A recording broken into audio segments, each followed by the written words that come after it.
सगळ्यांना सर्वप्रथम सगळ्यांचे मी स्वागत करते आणि नमस्कार करते. आज आपण इथे सगळेजण उपस्थित झालोय, जमा झालो आहे.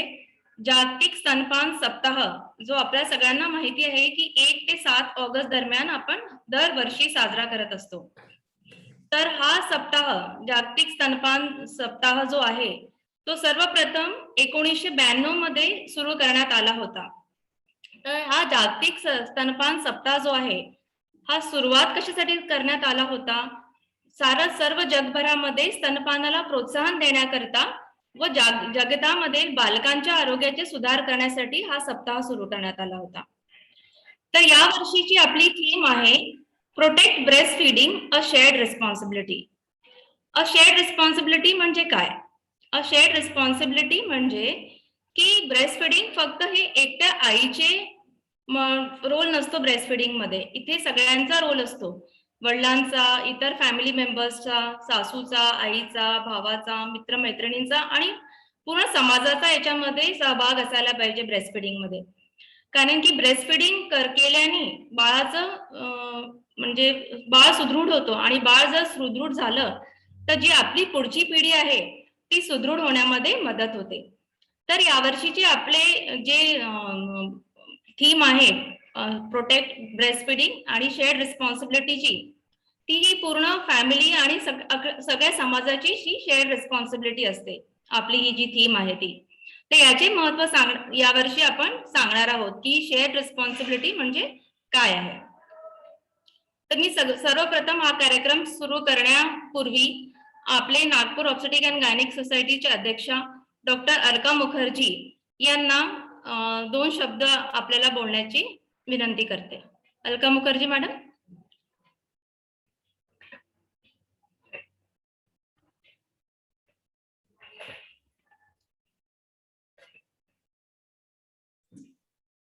धन्यवाद doctor Mausami. Am I audible properly? Yes, ma'am. Yes. Just a minute. Dr. Sanjay Devtare is joining. Okay, ma'am. Devtale sir join झालात का तुम्ही?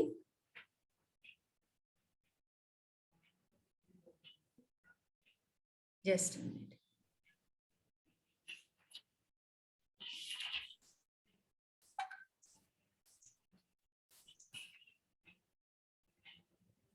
Yes.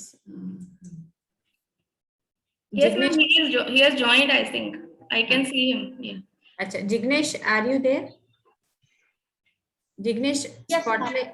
हाँ, स्पॉटलाइट ये करना पड़ेगा. स्पीकर पे स्पॉटलाइट रखिए भैया. स्पीकरला पिन करा.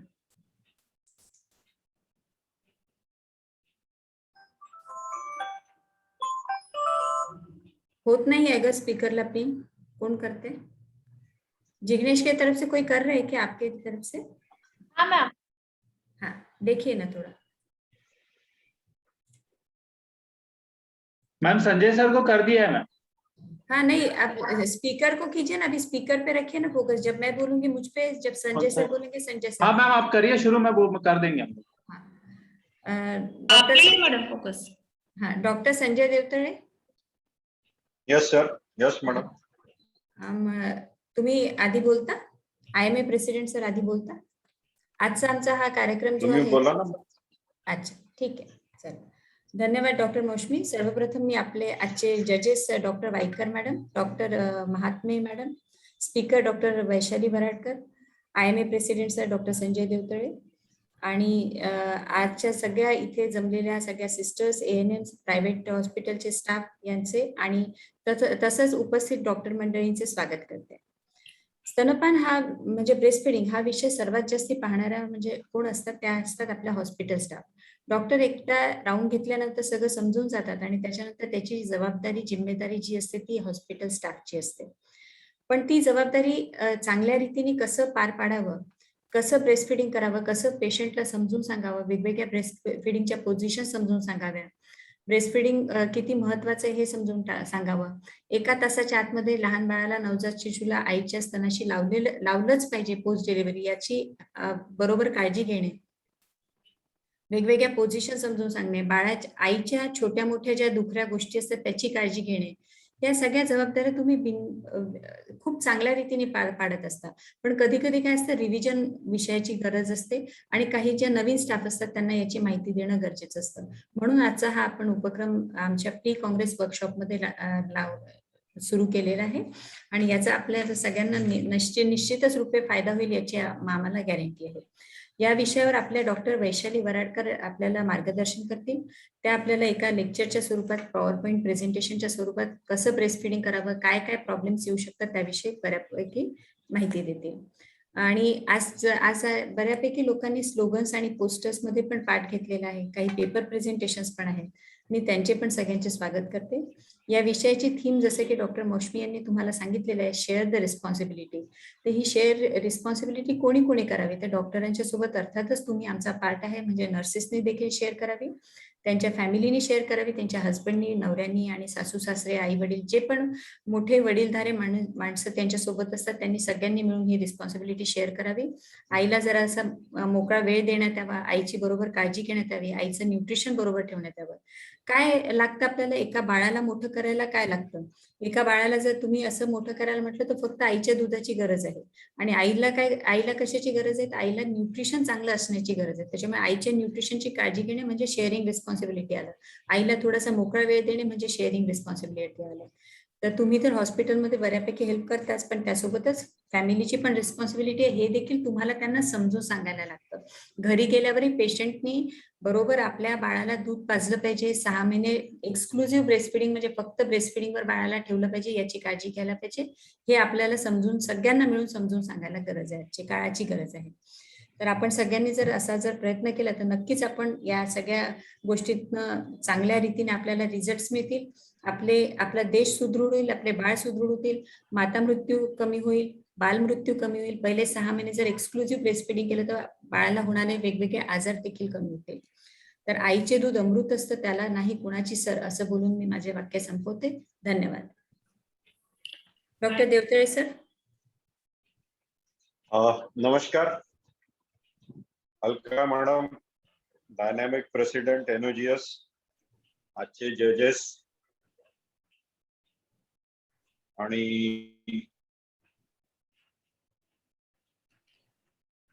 होल आणि मुख्य म्हणजे सिस्टर किंवा नर्सेस या ठिकाणी त्यांच्यासाठी हा मुख्यत्वे कार्यक्रम आयोजित केलेला आहे. कारण नर्सेस ह्या म्हणजे मेडिकल फील्डचा एक बॅकबोन आहे, पाठीचा कणा आहे. मेडिकल फील्ड हे नर्सेस शिवाय अधूर आहे. आणि जसं की अलका मॅडमनी सांगितलं की स्तनपानाच्या याच्यात नर्सेसांचा फार मोठा वाटा आहे. आणि तुम्ही स्तनपान जसं एक अमृतपान आपण म्हणू शकतो, हे स्त्री जीवनातलं सर्वात मोठं सुख आहे.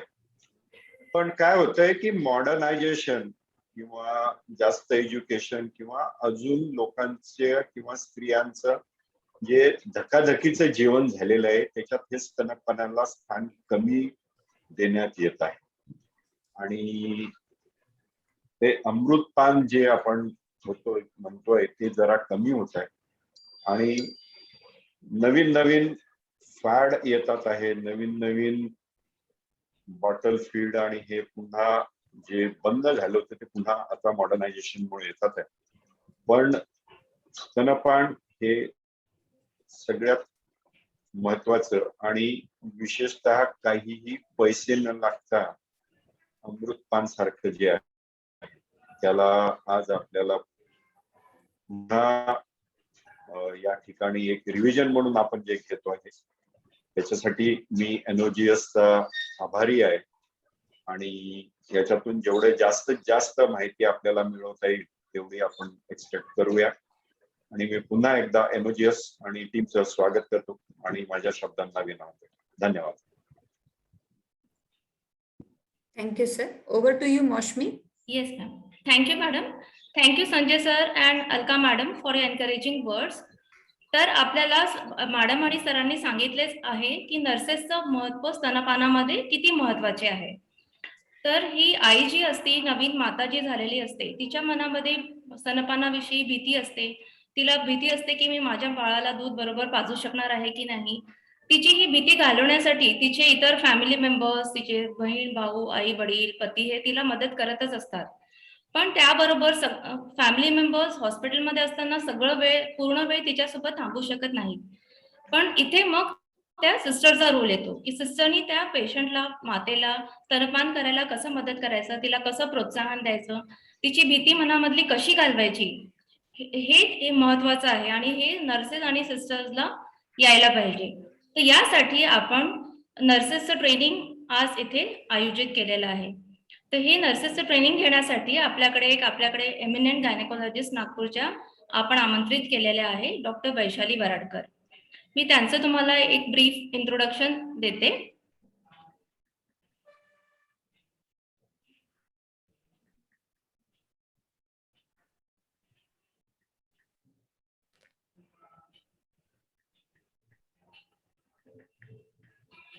सो डॉक्टर वैशाली वरडकर या सिनियर कन्सल्टंट आणि लॅप्रोस्कोपिक सर्जन आहेत मातृसेवा संघ सीताबर्डी इथे. त्या फेलो गाईड आहेत ICMCच्या 2011 पासनं. त्यांना वेगवेगळ्या विषयात स्पेशल इंटरेस्ट आहे, जसं इन्फर्टिलिटी, हाय रिस्क प्रेग्नन्सी आणि HIV इन प्रेग्नन्सी. आणि त्या ऍक्टिव्हली इन्व्हॉल्ड असतात टीचिंग आणि training programs, medical officers, PG students आणि ANMच्या ट्रेनिंग मध्ये.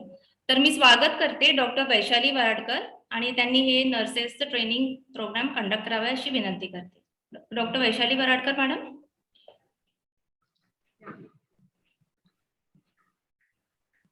Madam. Thank you, Moshmi. She had joined. She had joined. Yes. Yes, ma'am. You can continue. Share. Okay. Sir, me audible आहे ना? Am I audible? हो Yes, madam. you are audible. Moushumi, doctor Waikar madam join झाले आहेत का? हो madam, त्या झाल्या, मी बघते, झाल्या असतील कदाचित. मी त्यांना बोलायचं का विचारून घ्या आधी 1 मिनिट. हो बोल, विचारून घे. वैशाली 1 मिनिट थांबशील फक्त. चालेल. 1 मिनिट. नाही तर मग मॅडमला पेपर प्रेझेंटेशनच्या वेळेस बोलू देत की, म्हणजे पेपर किंवा ते स्लोगनच्या वेळेस बोलायचं. घेते ते आहेत का, नाही तर मॅडम तुम्ही कंटिन्यू करा, आपण नंतर बोलतील मॅडम, त्या पेपरच्या वेळेस येतीलच. चल ठीक आहे. Vaishali you can start. Vaishali you can start now. Okay. सर्वप्रथम मी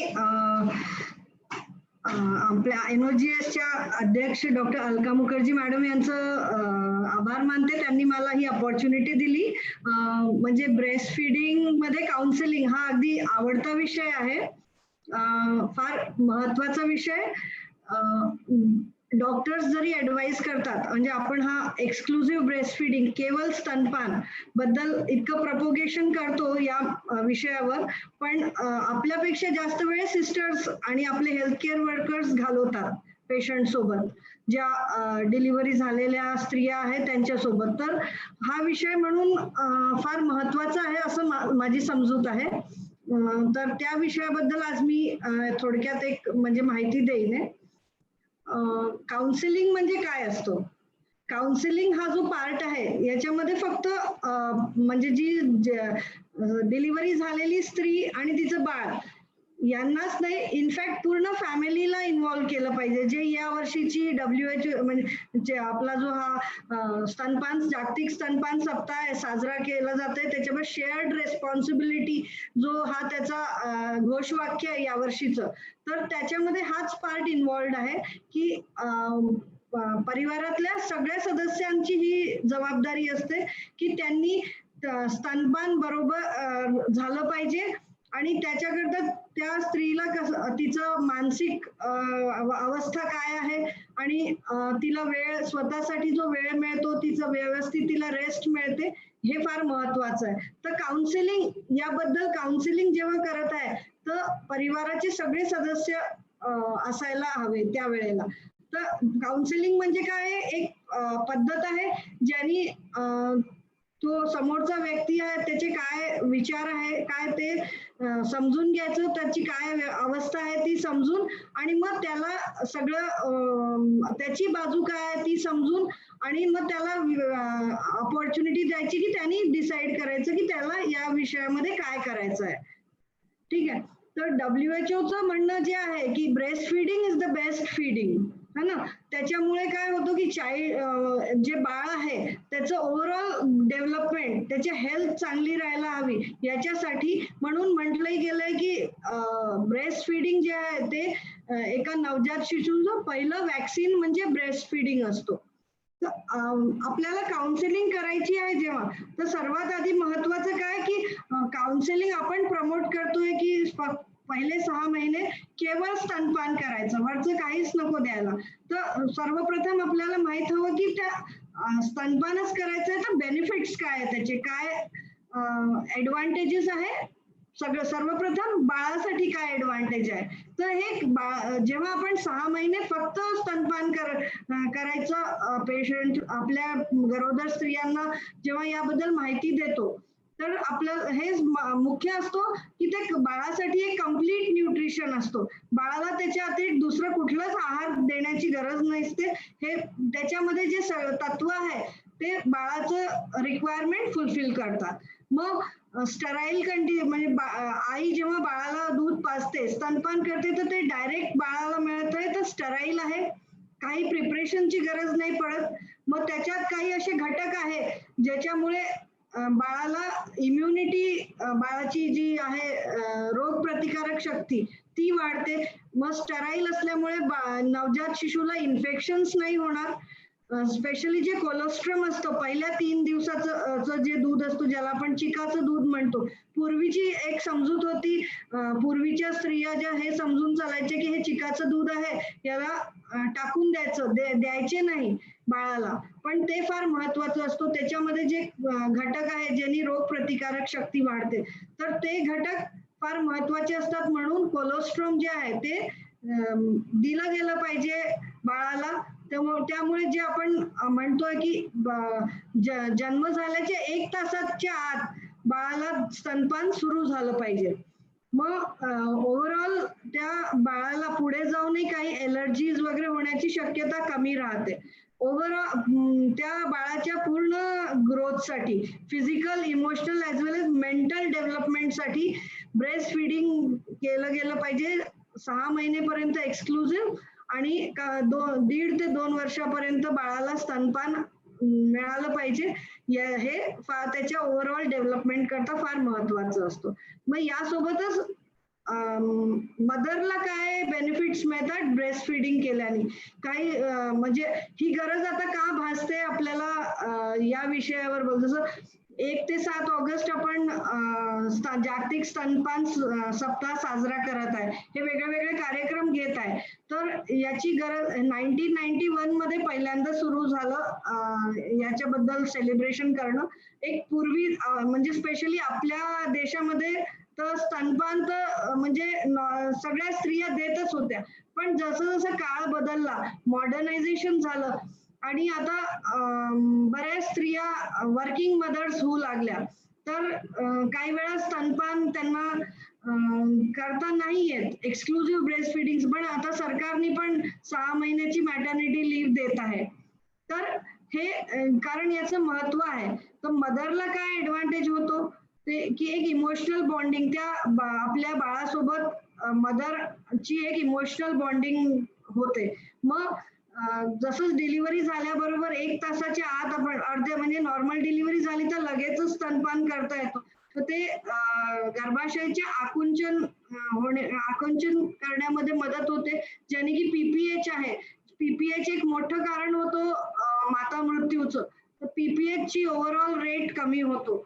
आपल्याला पीपीएच टाळता येईल, जे रक्तस्राव आहे डिलिव्हरीच्या नंतरचा. मग ब्रेस्ट फीड स्तनपान जे आहे ते एक मेथड म्हणजे आपल्या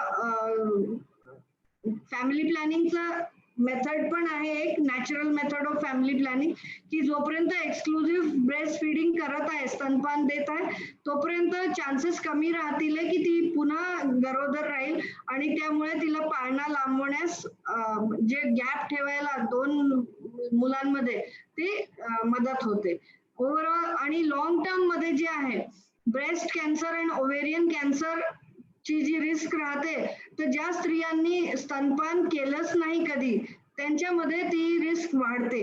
तर ज्यांनी स्तनपान केलं आहे त्यांना याचा फायदा असतो की त्यांच्यामध्ये ही रिस्क कमी होईल.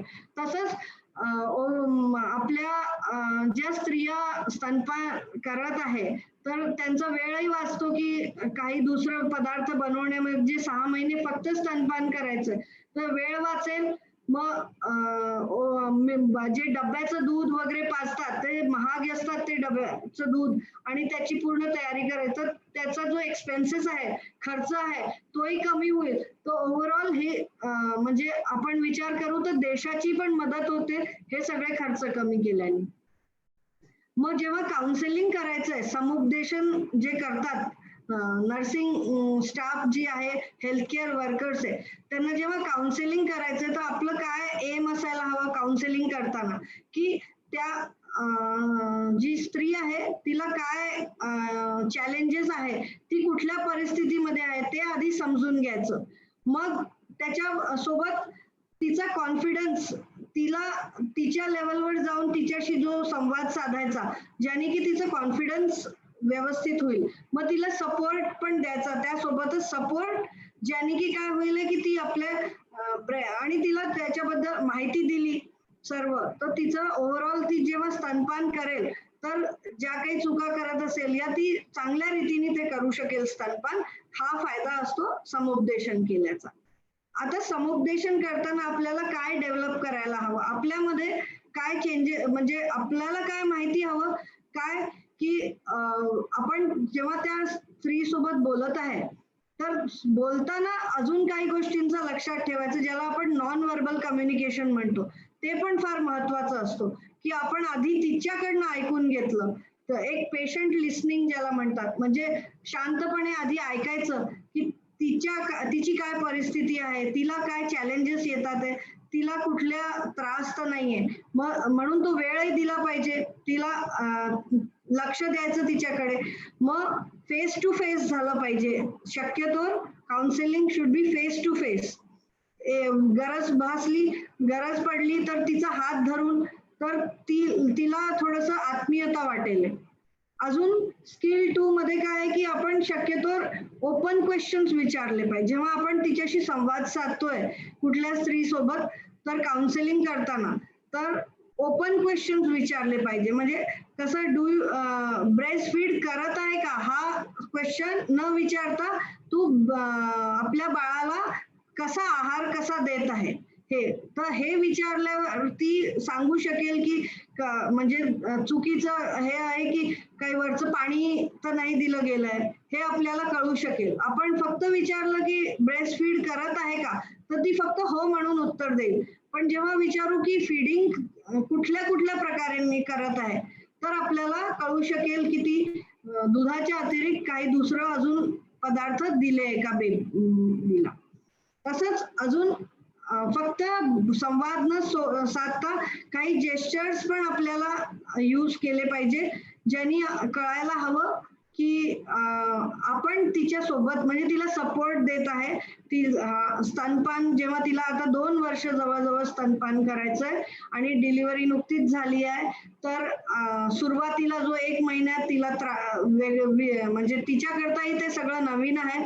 तिला स्वतःला शिकायचंय त्याच्यामध्ये बाळाला सवय करायची आणि हे पूर्ण तिला त्याच्यासोबत सपोज सेकंड टाइम असेल तर पहिलेचं लहान मूल आहे 2-3 वर्षाचं त्यालाही सांभाळायचंय तर या सगळ्यामध्ये आपण तिला सपोर्ट देतोय हे म्हणजे तिला हा कॉन्फिडन्स आला पाहिजे. तर हा कॉन्फिडन्स बिल्ड करायला म्हणजे तिला समजायला तिच्यासोबत हे करायला आपल्याला तिला की फॅमिलीच्या इतर मेंबर्स बद्दल काही बोलले किंवा तिला दुसरे काही त्रास आहे का त्याच्याबद्दल बोलले तर तिला एक कॉन्फिडन्स डेव्हलप होईल. मग एक अजून महत्वाचं असतो की सिम्पथी दाखवण्यापेक्षा we should empathize with the patient which shows म्हणजे त्याच्यामुळे आपल्याला कळेल की तिचे काय विचार आहेत ती काय कुठल्या अवस्थेत स्तनपान करणार आहे तिला तिच्या मनात कुठले विचार आहेत. होऊ शकतो की ती रात्रभर जागरण होत आहे नवजात शिशु आहे तर पहिल्या 2-3 महिने तिचं म्हणजे कुठल्याच वेळेला झोप नाही होत आहे, तर ती थकून जाते, मानसिक आणि शारीरिक दोन्ही रूपामध्ये ती थकून जात आहे. तर हे सगळं पण आपल्याला जेव्हा आपण तिला काउन्सिलिंग करतो तर लक्ष दिलं पाहिजे. मग कधी कधी तिला ही समजूत असते की आपलं दूध हे सफिशियंट नाहीये, तर हे तिला कसं कळेल की म्हणजे ती हे तिच्या मनाची अशी समजूत आहे की सफिशियंट नाहीये, पण ऍक्च्युली तसं नसतं. तर त्याच्याकरता की बाळ व्यवस्थित झोपत आहे, बाळाचं वजन वाढत आहे, हे सगळं आहे, तर ते दूध म्हणजे जे तिचं सिक्रिशन होत आहे ते बाळाकरता सफिशियंट आहे, हे तिला समजावून द्यायला हवं. त्याच्यामुळे म्हणजे ती आणि असे वर्ड्स आपल्याला टाळायला हवे जे जजमेंटल आहे, की म्हणजे बाळ बरोबर करत आहे का असं विचारण्याच्या जागी आपण तिला हे विचारायला हवं की वजन वाढतंय ना, बरोबर झोप होते बाळाची, बाळ कधी म्हणजे झोपत आहे तर 2-3 तास झोपत आहे, गॅप 3-3 तासांनी दूध पाजत आहे, तर ते समजेल की तिचं जे स्तनपान करत आहे तेच बाळाला सफिशियंट होत आहे. मग एक अजून आहे की आपल्याला तिला जेव्हा ती सगळं आपल्याला सांगत आहे, प्रश्नही विचारायचे, तर माहित हवं की काही गोष्टींमध्ये तिची तारीफही केली पाहिजे, तिला हे म्हणजे एनकरेज केलं पाहिजे की हे तू करते हे बरोबर आहे, सगळं ठीक चाललं आहे, याच्याबद्दलही थोडी माहिती घेतली पाहिजे आपण जेव्हा काउन्सिलिंग करतो. मग तिला काही महत्वाचे जे गैरसमजूत असते त्याबद्दल तिच्या ज्या काही भ्रांत्या असतात त्या हे केल्या गेल्या पाहिजे. जसं जे मी आधी पण सांगितलं, कोलोस्ट्रॉम जे आहे ते पूर्वीची समजूत होती टाकून द्यायचे, तर it is good for the baby. मग जेवढं ते बाळ सकिंग करेल तेवढं जास्त दूध येईल. तर सुरुवातीपासूनच अजून दूध आलं नाहीये जेव्हा काही वेळा 2-3 दिवस लागतात, प्रायमी मध्ये स्पेशली पहिल्यांदा डिलिव्हरी झाली, आता तिला माहिती पण नसते, तर तेव्हा सांगायला हवं की जेव्हा सकिंग जास्त करेल बाळ, त्यामुळे सुरुवातीला जेव्हा पहिल्या आणि दुसऱ्या दिवशी दूध आलेलं नाहीये, सिक्रिशन्स एवढे नाहीये, तरी बाळाला छातीला लावायला हवं, ज्याने त्या सकिंग रिफ्लेक्सनी दुधाचं प्रमाण वाढेल. मग जे सुरुवातीचं दूध असतो ते थोडस पातळ असतो आणि शेवटलं दूध असतं ते थोडं घट्ट असतो. तर हे तिला समजायला हवं की एका बाजूनी पूर्ण पाजून घ्यायला हवं आणि त्याच्यानंतरच दुसऱ्या बाजूला लावायला हवं, म्हणजे बाळाला पूर्ण न्यूट्रिशन मिळतो आणि बाळाचं वजन वाढेल. ती कधी कधी काय करतात स्त्रिया, एका बाजूनी पाजतात आणि लगेच दुसऱ्या स्तनावरही लावतात, तर त्याच्यामुळे बाळाला ते पूर्ण दूध नाही मिळत आणि वजन नाही वाढणार. आणि हे जे आपण आता तर झाली आणि तेव्हा सुरू करायचं. काउन्सिलिंग जे आहे हे एक सतत प्रोसेस असते, जी आपण प्रेग्नन्सी मध्ये जेव्हा ती अँटीनेटल चेकअपला येते तेव्हाही सुरुवात करून द्यायची असते की तिचं मेंटल म्हणजे तिला मानसिक स्थिती पण तिची मेंटल मेकअप होऊन जाईल की आपल्याला या डिलिव्हरी नंतर बाळाला स्तनपान करायचंय. त्याच्यामध्ये सुरुवातीला त्रास होऊ शकतो, पेनफुल पण असतो, काही वेळा ते क्रॅक्ड निप्पल्स होऊन जातात किंवा ब्रेस्ट एनगॉर्ज होतात, गाठी पडतात, तर हे सगळे त्रास होतात, पण याच्याबद्दल तिला काउन्सिल करायला हवं. तर ही काउन्सिलिंग ड्युरिंग अँटीनेटल पिरियडच सुरू होऊन जायला हवी आणि मग इमिजिएटली आफ्टर बर्थ म्हणजे जन्म झाल्याच्या वेळेस सून आफ्टर बर्थ पण काउन्सिलिंग सुरू राहायला हवी. तसंच पोस्टनेटल पिरियड मध्ये पण जेव्हा ती चेकअपला येते तेव्हाही ही काउन्सिलिंग झाली पाहिजे. आणि याच जसं मी आधी सांगितलं की पेरेंट्स आणि केअर गिव्हर्स आणि हजबंड यांना पण आपण या काउन्सिलिंग मध्ये त्यांना पण पार्टिसिपेट करायला हवं काउन्सिलिंग मध्ये. आणि जे रिकमेंडेशन आहे WHO चे की कमीत कमी 6 सेशन झाले पाहिजे काउन्सिलिंगचे. स्तनपान बद्दल जेव्हा समुपदेशन करत आहे तर कमीत कमी 6 सेशन झाले पाहिजे. त्याच्यामध्ये एक अँटीनेटल पिरियड मध्ये डिलिव्हरीच्या आधी, मग एक इमिजिएटली आफ्टर बर्थ केव्हा ती जेव्हा लेबर मध्ये आहे तेव्हा पण आपण तिला काउन्सिलिंग करू शकतो. जेव्हा लेबर म्हणजे तिला कळा येत आहे तेव्हाही हे काउन्सिलिंग सुरू राहू शकते नाहीतर इमिजिएटली आफ्टर बर्थ.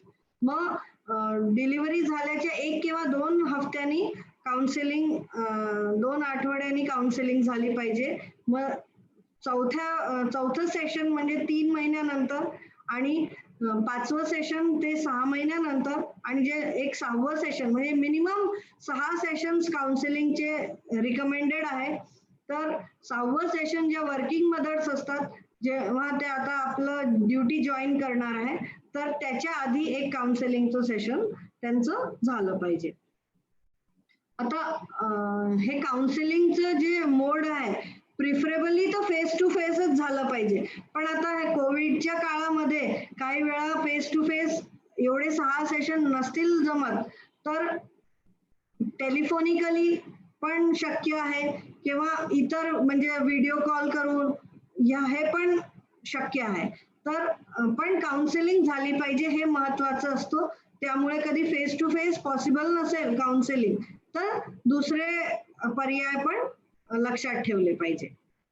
WHO ने काय रिकमेंड केलं की ब्रेस्ट फीडिंग काउन्सिलिंग जी आहे ती सगळ्या गरोदर स्त्रियांना आणि डिलिव्हरी झालेल्या स्त्रियांना झालीच पाहिजे. मग breast feeding counselling antenatal period आणि पोस्टनेटल पिरियड दोन्ही काळामध्ये झाली पाहिजे. मग 6 वेळा झाली पाहिजे. फेस टू फेस प्रिफरेबली झाली पाहिजे. काउन्सिलिंग एक कंटिन्युअस प्रोसेस आहे जी कंटिन्युअस सुरू राहिली पाहिजे. कारण त्या स्त्रीला वेगळ्या वेगळ्या काळामध्ये वेगवेगळे चॅलेंजेस येऊ शकतात. तर कंटिन्युअस सुरू राहिली पाहिजे. आणि काउन्सिलिंग शुड बी म्हणजे त्याच्यामध्ये तिला काय त्रास येतो हे अँटिसिपेट करून तिच्या वेगळ्या जे प्रॉब्लेम्स येतात त्या ड्युरेशन मध्ये त्यांच्याबद्दल पण तिला सोल्युशन थोडंफार दिलं गेलं पाहिजे.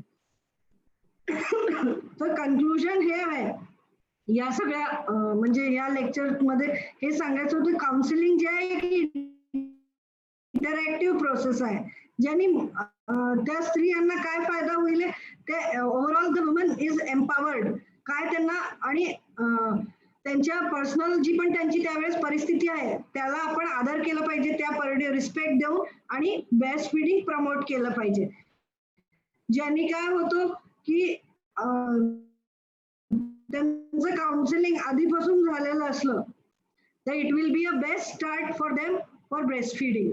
आणि sensitive and effective counselling is very helpful to overcome the challenges for the breast feeding mother's.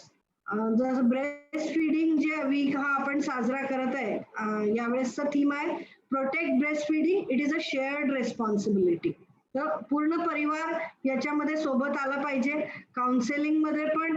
आणि त्या स्त्रीला जेव्हा ब्रेस्ट फीडिंग करायचं आहे तर म्हणजे हजबंड इन्व्हॉल्व आला पाहिजे त्या बेबीच्या हँडलिंग मध्ये. बेबीचं काही काम फीडिंग मदर करत आहे तर त्यावेळेला घरातले काही कामामध्ये हेल्प करण्यामध्ये या त्या बेबीचं म्हणजे बेबीला हे करण्यामध्ये पण हँडलिंग मध्ये पण हजबंडनी हेल्प केली पाहिजे आणि परिवाराच्या इतर सदस्यांनी पण हेल्प केली पाहिजे.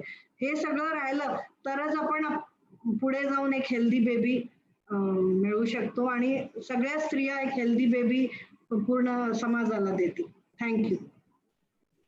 Thank you. Ashmi, I want to say something. Narrate nothing. Fine.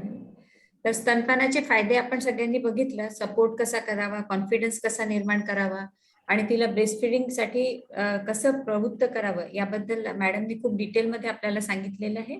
आणि मला असं वाटतं की आपल्या सगळ्यांना बऱ्यापैकी प्रश्न पण असतील तर मला म्हणायचं की चॅट बॉक्स मध्ये तुम्ही आपले प्रश्न टाका.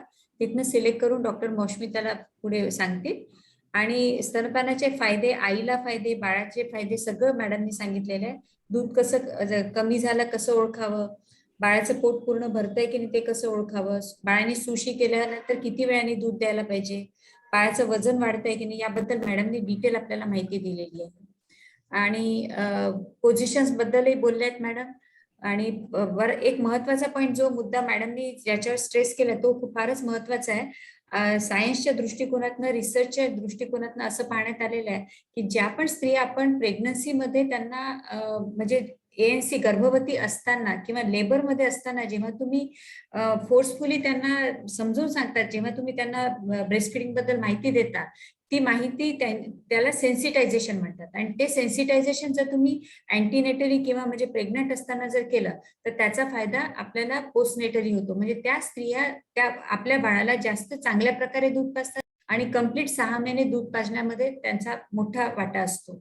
नाहीतर काय होतं की जर तुम्ही त्यांना अँटीनेटली सेन्सिटाईज नाही केलं तर त्या स्त्रिया तशा प्रवृत्त होणार नाही, त्यांना समजणार नाही. बाळ जन्माला यायच्या आधी गर्भवती बाई किती प्रकारचा विचार करते, बाळ काय होणार आहे, मुलगा होणार आहे की मुलगी होणार आहे, कसं काय, कुठले कपडे घालणार आहे, कुठल्या रूमचा कलर ठेवणार आहे, पण बाळ काय जेवणार आहे, बाळाचं न्यूट्रिशन कसं असणार आहे याविषयी आपण फारच कमी वेळा चर्चा करतो. आणि आजच्या या कार्यशाळेचा उद्देश मुख्य हाच होता की तुम्हाला सगळ्यांना मनापासून आम्हाला वाटतं की हे समजून घ्यायला पाहिजे की बाळाचं जे न्यूट्रिशन आहे ते सगळ्यात महत्वाचं आहे. Breast feeding is the most important thing. आणि बाळाने जर ते घेतलं तर आईलाही फायदा होतो, बाळालाही फायदा होतो आणि त्याच्यामुळे आपल्याला सगळ्यांना आपल्या इकॉनॉमीला पण फायदा होतो, म्हणजे पैसे पण बऱ्यापैकी वाचू शकतात. तर असा हा फायदा होतो. आणि या कार्यशाळेचा महत्वाचा आणखी एक मुद्दा आहे की आपल्याला सगळ्यांना याच्यामध्ये तुम्ही पार्टिसिपेट केलं याचं सर्टिफिकेट मिळणार आहे. हे सर्टिफिकेट या कार्यशाळेच्या सगळ्यात शेवटी आपल्या चॅट शो मध्ये टाकण्यात येईल, चॅट बॉक्स मध्ये. तिथून तुम्ही डाउनलोड करू शकता. आणि नाही सपोज तिथून करता आलं किंवा वेळेवर नाही तुम्हाला मिळालं तर आमची NOJS.in म्हणून वेबसाईट आहे, त्या वेबसाईटवर हे सर्टिफिकेट आम्ही टाकून ठेवूया एक साधारण 1 महिन्याच्या पिरियडसाठी, आणि त्याच्यानंतर मग तुम्ही तिथून पण डाउनलोड करू शकता. शांतपणे ऐकल्याबद्दल धन्यवाद. आणि वैशाली वराडकर मॅडम तुमचं पण धन्यवाद. खूप छान बोलल्या तुम्ही, खूप चांगली इन्फॉर्मेशन दिली आणि त्याचा बऱ्यापैकी फायदा होईल असं आम्ही गृहीत धरतो. Thank you madam, over to you. Thank you madam. Vaishali Varadkar madam, आपण अत्यंत सुंदरपणे स्तनपानाचे महत्व आणि नर्सेस आणि सिस्टरचा काय रोल असतो याच्यामध्ये, त्यांनी काय करायला पाहिजे हे फार सुंदरतेने आपण समजावून सांगितले. आणि काउन्सिलिंगचा पण रोल किती महत्वाचा आहे हे पण आपण फार म्हणजे ठासून त्याचं महत्व सांगितलेलं आहे. मी अशी आशा करते की सगळ्या नर्सेस आणि सिस्टर लोकांना याचा खूप खूप फायदा झालेला असेल आणि याचा उपयोग ते आपल्या दैनंदिन मातेला स्तनपानामध्ये काउन्सिलिंग करताना याचा उपयोग करतील. तर मी सगळ्या सिस्टर आणि नर्सेस लोकांना इथे जॉईन केल्याबद्दल आपले धन्यवाद करते. तरी सगळ्यांनी लॉग इन राहावे, कारण की आता पोस्टर प्रेझेंटेशन, पेपर प्रेझेंटेशन आणि आहेत आपले प्रेझेंटेशन, तर सगळ्यांनी इथे लॉग इन राहावं सिस्टर आणि नर्सेस लोकांनी, अशी मी विनंती करते सगळ्यांना. So madam, shall we move forward to our papers and poster presentations? हो, पण आता सगळे स्टाफ आहेत तर त्यांचे तुझं पोस्टर्स आणि पेपर्स पहिले काय करायचं? पहिला मी म्हणते की पेपर प्रेझेंटेशन घेऊयात मॅडम. आता 2च आपल्याकडे आले आहेत, जेवढे आपण सिलेक्ट केले आहेत तेवढे पेपर्स. हो चालेल मॅम? ओके हो हो बिलकुल. ओके, ठीक आहे. So let's move on further to our program and move to the paper, poster and paper presentation. Yes, just a second ma'am, my slide. Okay, so papers, poster and slogan presentations are there today. We have received papers from doctors, posters and slogan from nurses and doctors.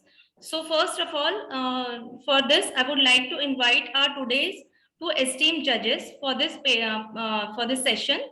First judge is Dr. Sunita Mahatme. She is a consultant obstetrician and gynecologist and ex-professor at a medical college.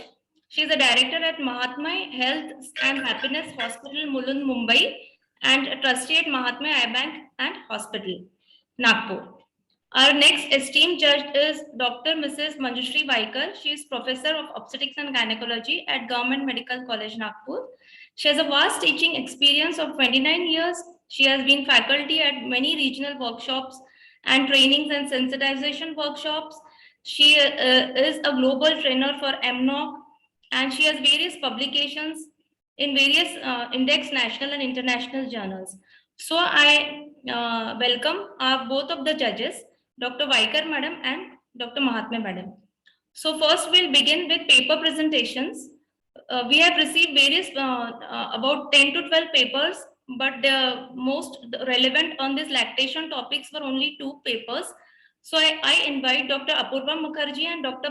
Prajakta Bhimgade to present their papers. So first I invite Dr. Apurva Mukherjee, who is a junior resident in obstetrics and gynecology at PDMC Amravati. She will be presenting her paper on influence of letdown reflex in breastfeeding on mother and child relationship.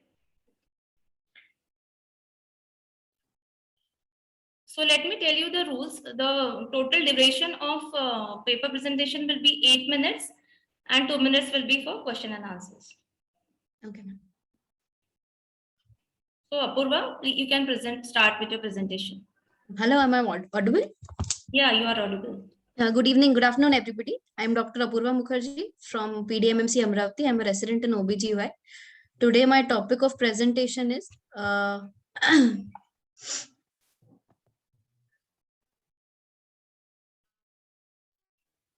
influence of reflex and breastfeeding on the relationship of child and mother and the effect and its effect on child health. It's a review of 40 cases which we have conducted in the past 2 months.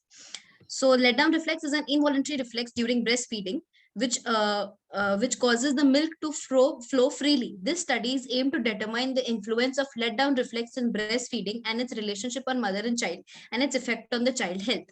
As we all know that the milk ejection reflex, it's the release of milk from the breast following a tactile stimulation, that is the sucking stimulation of the baby from on the mother's nipple. The afferent path postulated from the nipple to the hypothalamus, and the efferent limb is represented by the neurohypophyseal release of oxytocin into the systemic circulation, which causes the contraction of myoepithelial elements within the breast, which causes oxytocin to release, which causes the milk to move forward in the collecting ducts and thus reach the nipple. Oxytocin is a hormone that is released by the pituitary gland that causes increased contraction of the uterus during labor and also stimulates the ejection of the milk into the ducts of the breast. Prolactin is another hormone which is released from pituitary and distributes the milk product.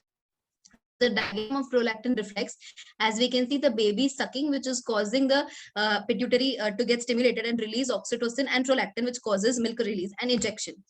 Advantages of breast milk: it contains all the nutrients that an infant needs in the first 6 months of its life, including fat, carbohydrates, protein, minerals, and water. It is easily digested and efficiently used.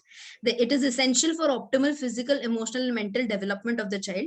It is sterile and requires no preparation. Breast milk also contains bioactive factors that augment the infant's immature immune system, providing protection against infection and other factors that help digestion and absorption of the nutrients. Another practice that we do here is rooming in of the babies. It is a practice in which the baby is kept with the mother for 24 hours during the day. That is, the baby is with the mother for the entire period of the time as soon as the delivery occurs. And we expect the weight gain of the baby to be around 140 to 200 grams per week or 20 to 30 grams per day.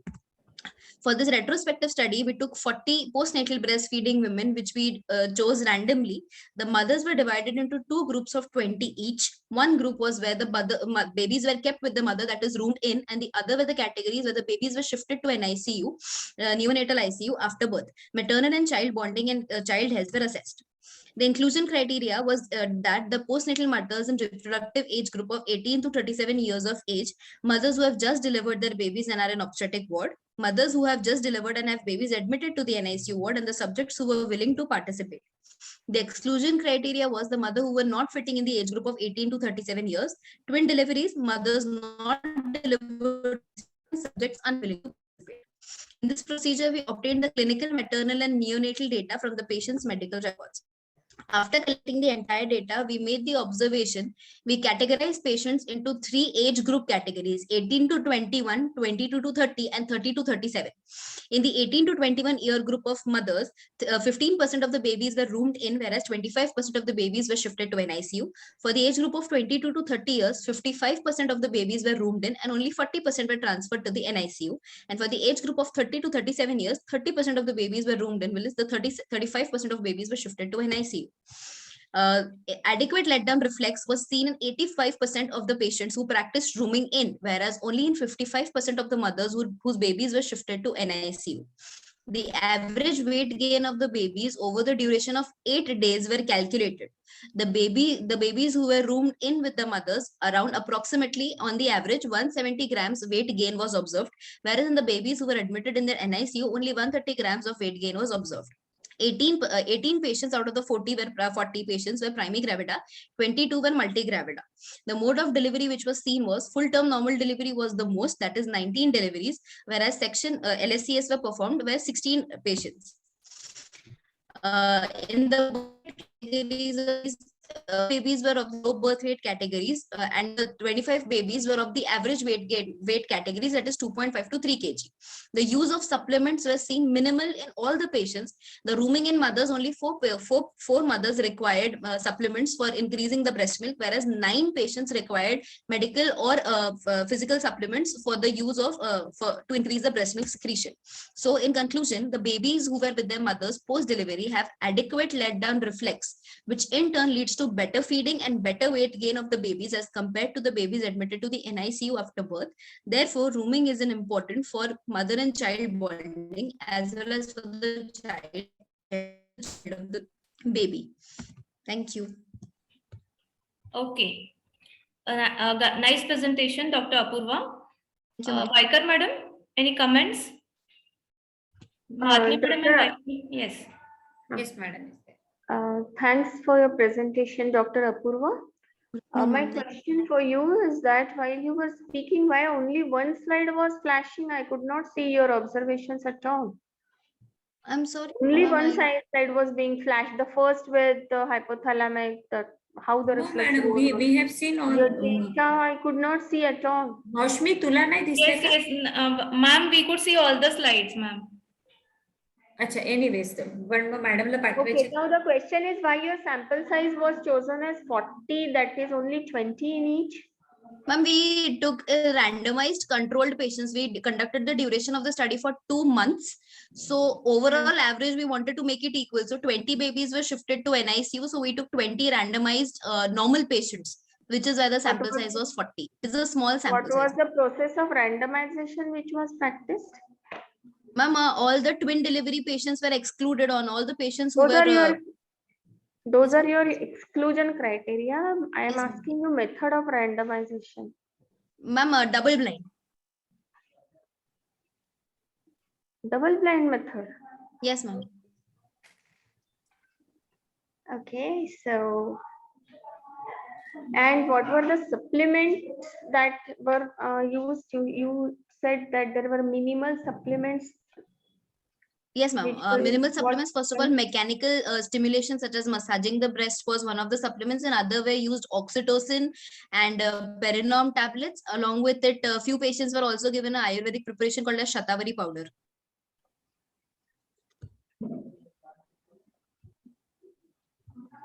The supplements that were used were in which group?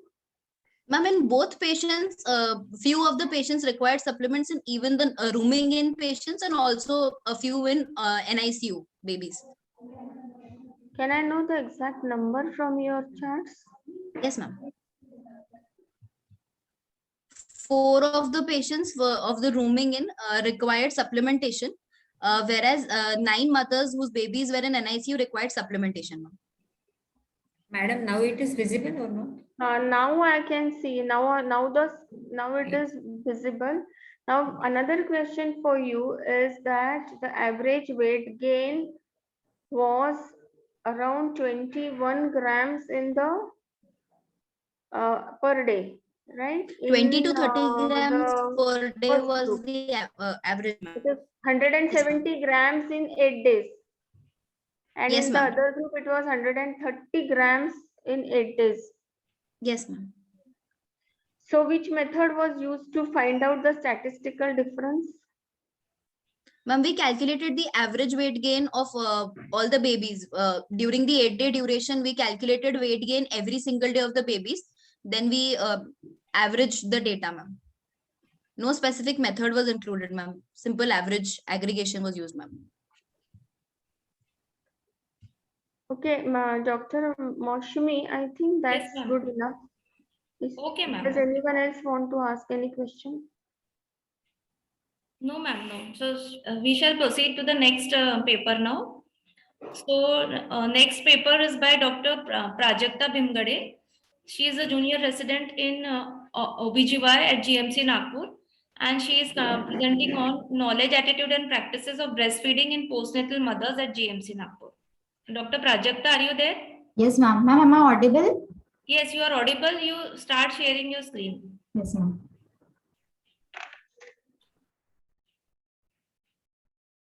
Ma'am, is my screen visible? Yeah, you are visible. Your slides are not visible.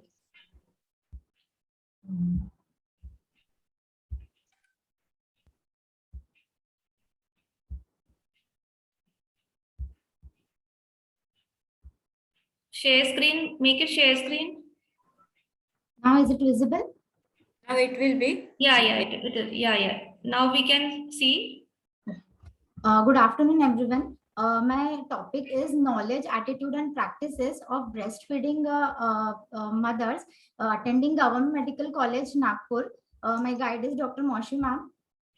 Introduction. Breastfeeding. Prajakta, make it slideshow. Slideshow.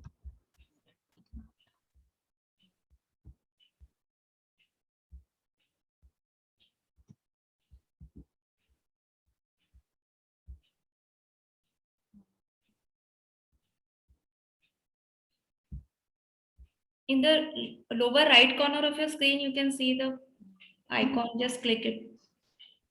The other screens are there, ma'am, on my options. No, you can just share your, make it slideshow, no? See, there is an icon in below in the right hand side corner of the screen. And there are 3 icons. Click the. Ma'am, Yes. actually, the other screens are there on my right lower corner, so I couldn't type on the. So make in the upper corner also it is written slideshow. Click that. Where it is home, yeah, insert, design, animations, slideshow. Make it a slideshow. Okay, ma'am. Slide. Here. In the above panel, see there is a slideshow written over there. Below your title. In the first line below your title. See in the home line, home, insert, design, animation, slideshow. That बाजू का उसके slideshow. Actually, Slideshow. there are the other options on the here. There are other options also from the Zoom app, so I couldn't press on my. Minimize the Zoom app. नाही ना, पण प्राजक्ता सगळं visible आहे. फक्त you have to just make it ये करता है ना आपको नीचे में आओ. तू झूम मिनिमाइज करून टाक आणि याला स्लाइड शो कर. झूमला मिनिमाइज कर. पण झूमला मिनिमाइज केलं तर इथे कसं दिसेल तिला? हो, पण मग तिला दिसेल ना ते तिचे. तिचं ऑलरेडी आलेलं आहे. फक्त तिला खाली स्क्रीनच्या राईट साईडला जाऊन ते मॅक्सिमम हे करायचंय ना. इकडे ये आणखी जर इकडे थोड़ा. अगर तू परसेंटेज लिखा है ना, उसके बाजू में जा. 51% लिखा है ना तेरे स्लाइड पे, वहां पे जाओ. 51%. ये देख नीचे साइड में. तुम कहाँ जा रहे हो? 51% लिहिलंय ना तिथे. तू क्लिक त्याच्या बाजूला एक आहे बघ असं. त्याला क्लिक कर. इकडे या साईडनी इकडे आण तुझा एरो. इकडे आण, आणखी लेफ्टला आण. खाली बरोबर करते तू. खाली आण. तुला दिसत नाहीये का 51% लिहिलेलं? हे बघ. Actually, there are 4 screens of Alka ma'am, Mosh ma'am, and Vaishali ma'am, and my screen in the lower bottom, so I couldn't press on my computer. पण माय स्क्रीन मेरी कहाँ से? I didn't open anything. अच्छा, तिथे वरती बघ ना. वरती बघ जिथे अॅनिमेशन आहे ना, त्याच्या बाजूला स्लाइड शो लिहिलाय बघ. तिथे दिसतंय का तुला? याला मिनिमाइज नको करू तू. Can I please rejoin again? Because rejoin. Okay. Centre मध्ये टॉप वर. So let's see if we can. There are no questions at present in the chat box. So we can see any videos or any which we have received for the competition. Can we do that thing, ma'am? Yes. Okay. So we'll play those videos.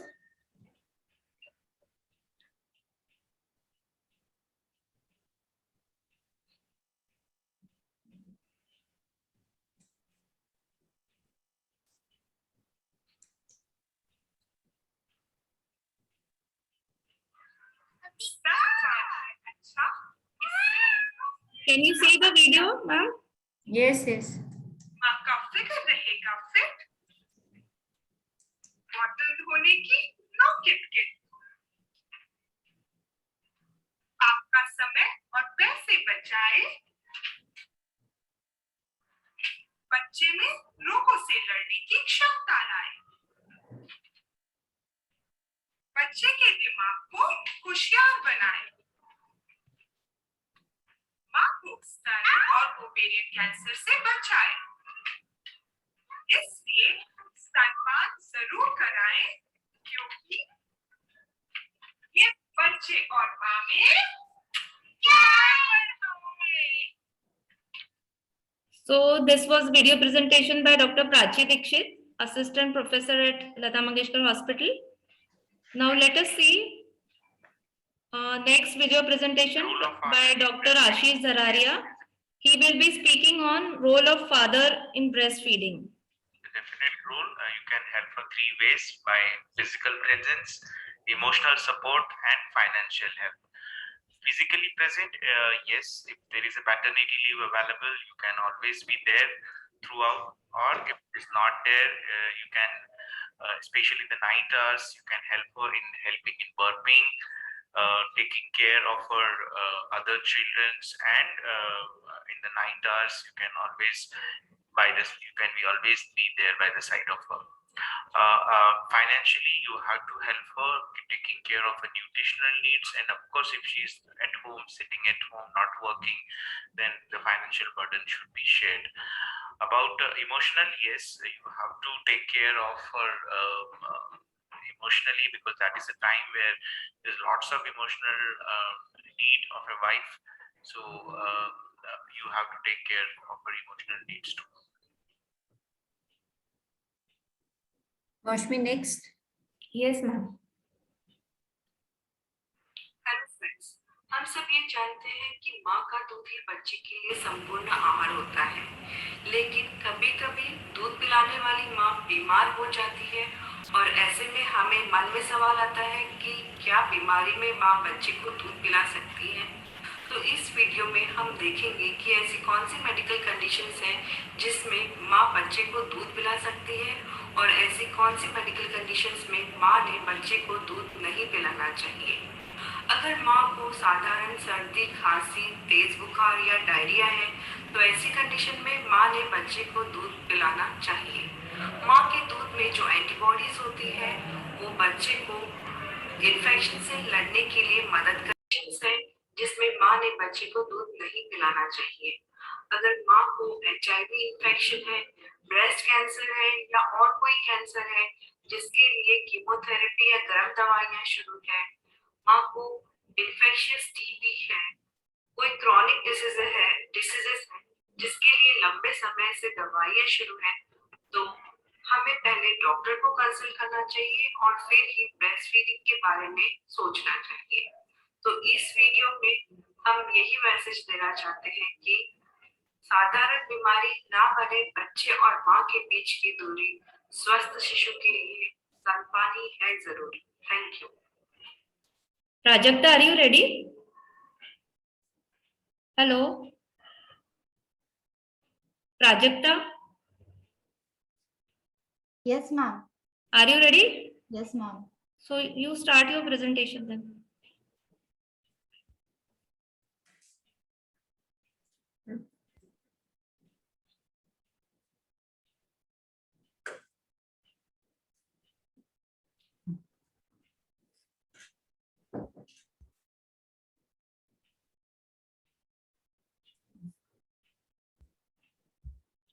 Start from your first slide. Second slide. Next.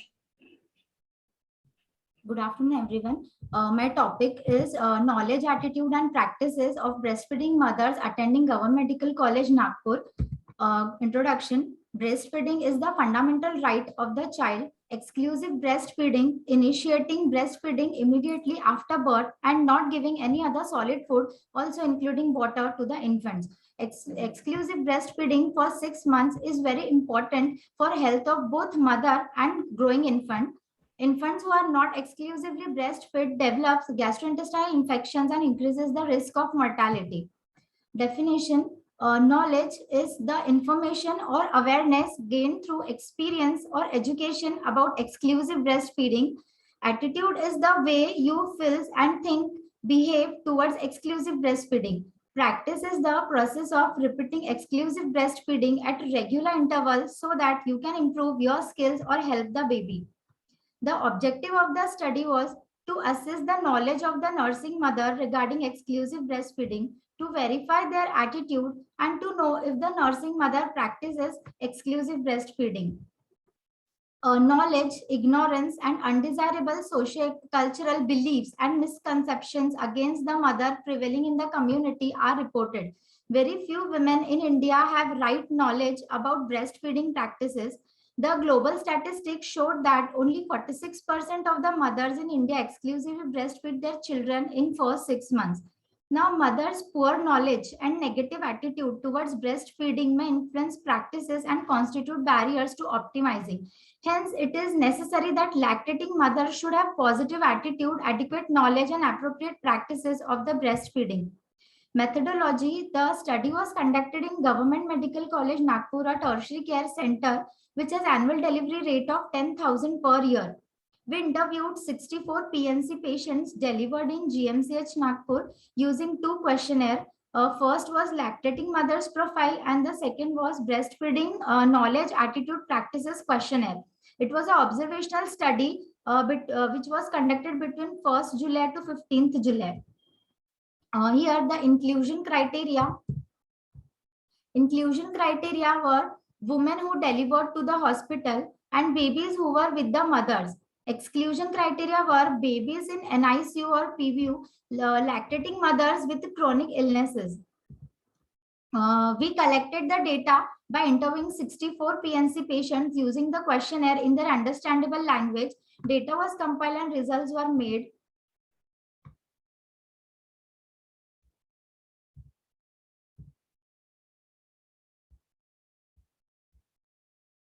The socio-demographic information we received that maximum of the PNC patients were in the age group of 21 to 30 years of age. They were from rural area and they had maximum primary education. They were not working. The maximum parity they had were 2, and the vaginal delivery was 57%. The cesarean delivery was 39%. Many of the birth takes place at more than 38 weeks of gestation. Were the babies which were born, maximum they were between 2.1 to 2.5 kg, and more than 2.6 kg were just 25%. Then they had antenatal visits. Maximum patients they had 3 to 4 antenatal visits.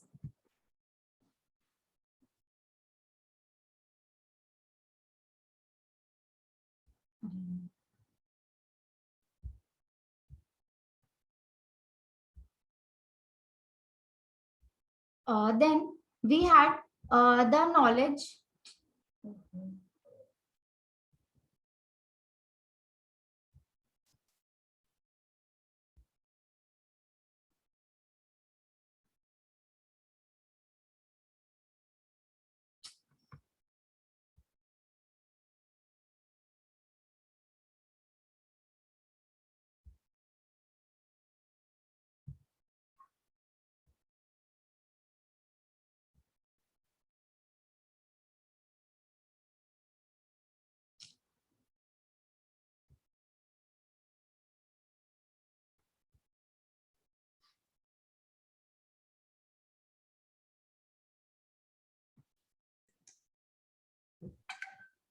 What happened? She's audible or not?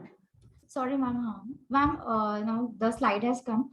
Ma'am, then we find out the knowledge of the patients who has about breastfeeding among the lactating mothers. So we came to know that 85% of women had heard about exclusive breastfeeding, but only 62% of patients were knowing about the months of exclusive breastfeeding.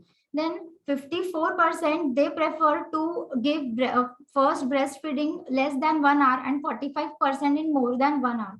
knowledge of colostrum was having in 56% of patients. Now we ask about the time of complementary food they will prefer. So 75% of women they prefer to give complementary food in 4 to 5 months. Then they ask about breast milk enough? So 79% of females they said breast milk is enough. 53% of patients they are of the knowledge that pregnancy can occur during breastfeeding. Then 65% of the women they think breastfeed protects against diarrhea and infection. 78% females think breastfeed less likely to get the child sick. Then breastfeed on demand is preferred by 87% of the women. Then 73% of the women think breast milk contains all the nutrition, and 75% the female thinks that suckling improves the breast production.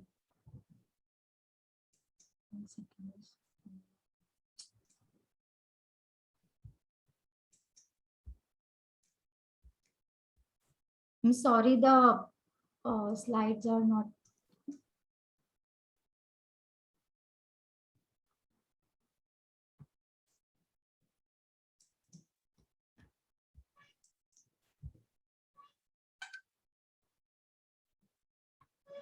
What happened, Maushmi?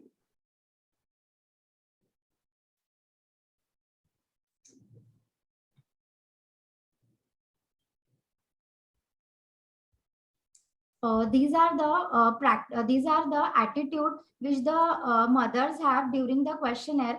67% of the females they thought colostrum is important. Then 59% of the females thought that breastfeed is important within half an hour of birth.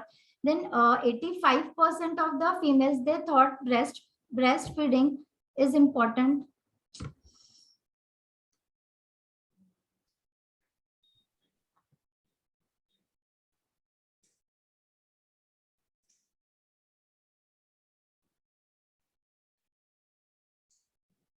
Prajakta, what happened? You can proceed. Yeah. Ma'am, is the slide visible? No, now it is not visible. It's a blank slide right now. इसके पहले दिख रही थी बेटा, अभी दिख रही थी.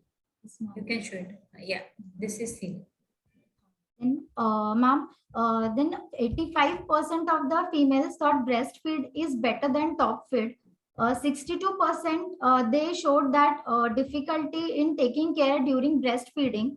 98% of the females they accept that breastfeeding increases mother and baby bonding. 78% they felt that breastfeed babies are healthier than formula feed. Even the breast milk is ideal is accepted by 78% of females. 62% of the females they felt that breastfeeding alone should be there for 6 months. Then 70% of the female they disagreed about the complementary food before 6 months. Then the breastfeed making breast sac they are 46% they agrees, and 54% they disagree that breastfeeding affects the beauty.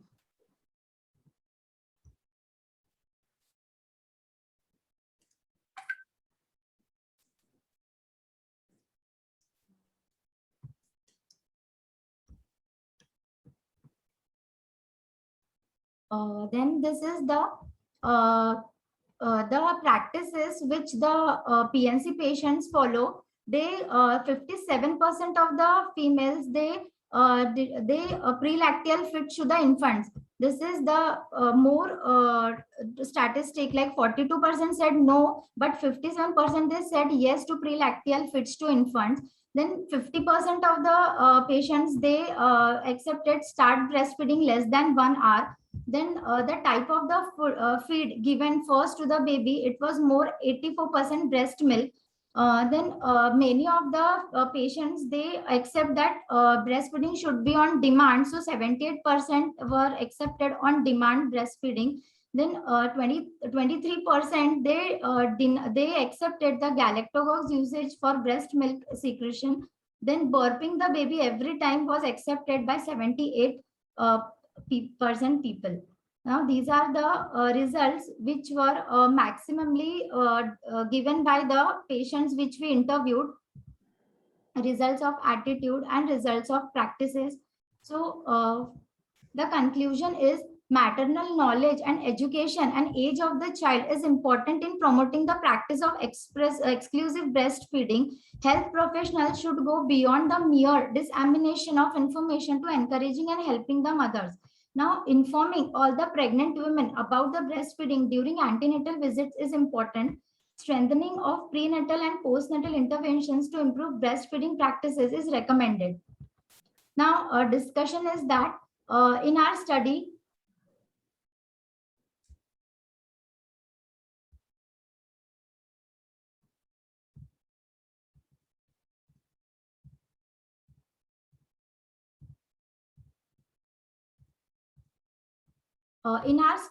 we found that 89% of lactating women gave importance to the exclusive breastfeeding. However, a study undertaken in Kerala, it was 82%. Only 62% were knowledgeable about practicing exclusive breastfeeding up to 6 months, whereas 1/3 felt it should be practiced for less than 6 months. A study in Kerala reported that 60% more than 6 months of exclusive breastfeeding. Then 78%, that is 3/4 mothers, felt that benefits of breastfeeding improved immunity. 56%, that is half of the mothers, had knowledge about colostrum being beneficial for the child, while 43% had no knowledge of colostrum. Then 73%, that is 3/4 of lactating mothers, agreed breast milk has all the nutrients, and 26% disagreed. 70% agreed for complementary after 6 months. 17% they disagreed for the complementary 6 months. Then the total of 84% of lactating mothers provided breast milk as the first feed for the child, while in Kerala also the same statistics is there. 42% showed a negative attitude towards giving pre-lacteal feeds to their infants, yet 57 gave pre-lacteal feeds. Providing the infant with pre-lacteal feeds is a custom practice in most of the rural sections of the India. Most common pre-lacteal feeds are honey or sugar water. Belief is that pre-lacteal act as a laxative in clearing the meconium. It was observed that initiation of breastfeeding within 1 hour was undertaken by half of the mothers, and between 1 to 2 hours, it was 57%. Thank you. These are my references. Okay. Thank you, Dr. Prajakta. Vaikar madam, are you there? Thanks, Dr. Prajakta. Prajakta, may I go to your title of the study? Yes, ma'am.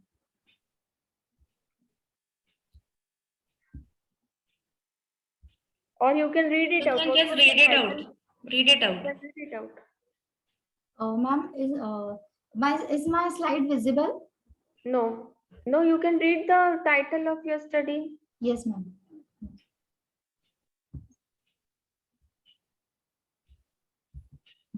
Ma'am, knowledge, attitude, and practices of breastfeeding mothers.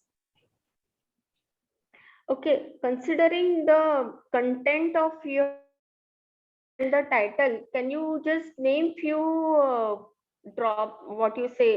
lacunae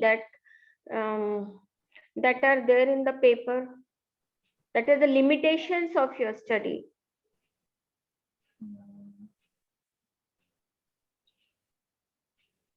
You feel that all the questions are covered regarding the breastfeeding knowledge, attitude, or still there is some part which is missing? Maximally the questions were covered. Which questionnaire did you use? It was a pre-validated questionnaire which was available, or you designed the questionnaire by yourself? Ma'am, we designed the questionnaire. Okay, was it pre-validated?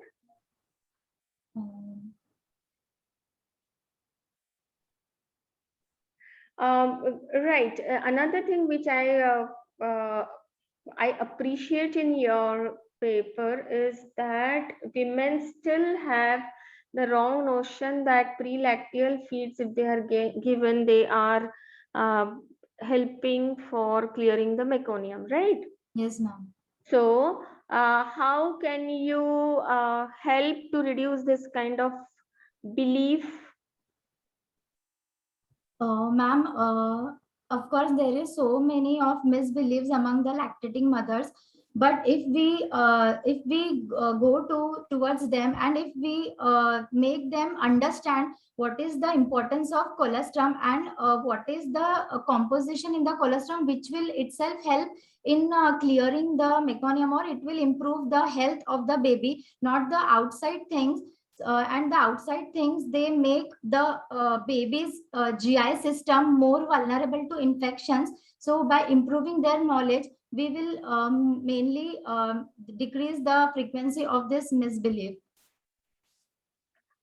Which part of the pregnancy can be utilized to clear this kind of a misbelief or wrong impressions which are handed over from family to the pregnant woman? Ma'am, as the in Indian scenario, the Indian females, they usually very have less numbers of antenatal visits. So whenever the patient came, we should consult about the breastfeeding to them, because as from my statistics, many are from rural areas, so they cannot come to a tertiary center many of times. So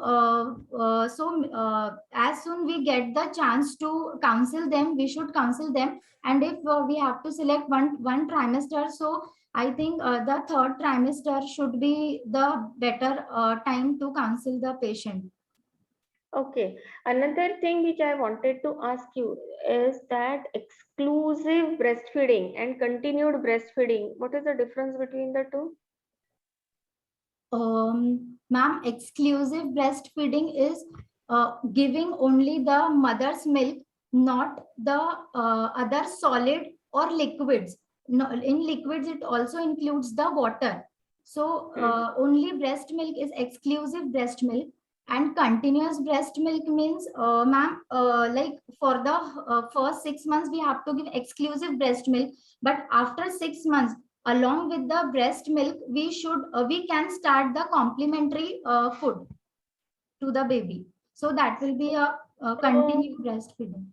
So while deriving the conclusions in your questionnaire, could your mothers understand the difference between exclusive breastfeeding and continued breastfeeding? And could you kind of, means how long was it a time consuming process to derive this information? Because many of them, you said they were just primary educated. Yes, ma'am. Ma'am, actually, ma'am, actually, I didn't get the question exactly. Can you please? See, exclusive breastfeeding is 6 months, and continued breastfeeding could be up to 2 years, right? Yes. With the complementary feed. So while getting this information, how many of the women could understand the difference between the two? As you said, most of them were educated till only primary school. Yes, ma'am. Was it a difficult question to extract information, or you could make it simple so that they could understand it? If you could make it simple, what was the question posed? Sorry to interrupt you, madam, but she has already finished her time limit of 10 minutes. So can we stop here? Yes, you we have can. to continue the program. Okay, ma'am? Okay. Thank you, ma'am. Thank you, Prajakta, for your presentation. So, madam, Vaikar madam, we'll just go on for other poster and other video presentations. Okay, ma'am? Okay. So, let us see what are the other let me ask Waikar madam 1 minute. Waikar madam, तुम्ही मराठी त्यांना आपलं हे जे paper आता हिने सांगितलेलं आहे, सगळ्या ANM आणि यांचं म्हणणं की मराठीत सांगू शकाल की what was the paper is all about? हा जो पेपर त्यांनी बनविलेला होता, त्यामध्ये स्तनदा माता म्हणजे ज्या आता नुकत्याच डिलिव्हरी ज्या स्त्रियांची झालेली आहे, अशा मातांची त्यांना असलेले जे नॉलेज म्हणजे ज्ञान, ऍटिट्यूड म्हणजे त्यांची एक प्रकारची विचार करण्याची पद्धत, आणि नॉलेज आणि knowledge, attitude, and what was the third? Practices. Practices. Practices. आणि काय ऍक्च्युली करतात ह्यामध्ये कशा प्रकारची तफावत असते ते एक प्रकारचा इथे आम्ही छोटासा अभ्यास घेतलेला होता आणि त्या अभ्यासामधून काय काय निष्कर्ष निघाले, जसे की पहिल्या तासातच स्त्रियांनी आपल्या बाळाला दूध पाजायला सुरुवात करायला पाहिजे, केवळ स्तनपानच दिले पाहिजे, कोलोस्ट्रम दिले पाहिजे. ह्या अशा प्रकारचे ज्ञान वेळोवेळी आपल्याला निरनिराळ्या माध्यमांमधून मिळत असतं. केवळ डॉक्टर्सच हे ज्ञान देतात असं नाही, परंतु टेलिव्हिजन म्हणा किंवा बाकी पुष्कळ अशा गोष्टी आहेत की त्यामधून आपल्या बाळासाठी आईचं दूध उत्तम असं हे सांगितलं जातं, याचं ज्ञान असतं. मात्र प्रत्यक्ष जीवनामध्ये अनेकदा आपली आजी, काकू, शेजारीण, मैत्रीण किंवा आणखीन कोणी जे पुढारी जे छोट्या गावांमध्ये जे असतात की नाही बाबा अमक्याने सांगितलं की आईचं पहिलं दूध देऊ नका, चीक देऊ नका, असे काही गोष्टी घडतात आणि जरी माहीत असलं तरी अशा गोष्टी केल्या जात नाहीत. म्हणजे काय झालं की आपण ऍटिट्यूड आणि प्रॅक्टिस यामध्ये ज्ञान आणि ऍटिट्यूड आणि प्रॅक्टिस यामध्ये तफावत निर्माण होते.